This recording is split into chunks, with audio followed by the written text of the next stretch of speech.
যুবকরা, আমরা তোমাদের হাতে বেকার ভাতা তুলে দেব না। তোমরা বেকার ভাতা পাওয়ার জন্য কোনো দাবি জানাও নাই। আমরা বেকার ভাতা দিয়ে তোমাদেরকে অপমানিত করতে চাই না। আমরা তোমাদের হাতগুলাকে দক্ষ কারিগরের হাত হিসাবে গড়ে তুলব ইনশাআল্লাহ। প্রত্যেকটি হাতে আমরা ইনশাআল্লাহ মর্যাদার কাজ তুলে দেব।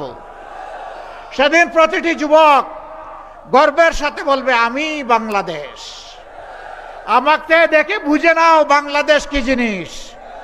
আমরা সেই বাংলাদেশটি গড়ে দিতে চাই। আমরা বাংলাদেশের নেতৃত্ব যুবকদের হাতে তুলে দিতে চাই।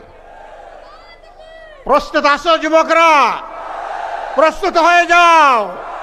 যেইভাবে স্বৈরাচার তাড়ানোর জন্য সেদিন গর্জে উঠেছিলে, বাংলাদেশ গড়ে দেওয়ার জন্য সেইভাবে দাঁড়িয়ে যাও।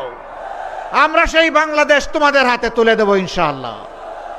আমাদের এই 11 দলীয় ঐক্য, যেটা নির্বাচনী ঐক্য, সেই ঐক্যে এবার 62% ক্যান্ডিডেট হচ্ছে যুবক।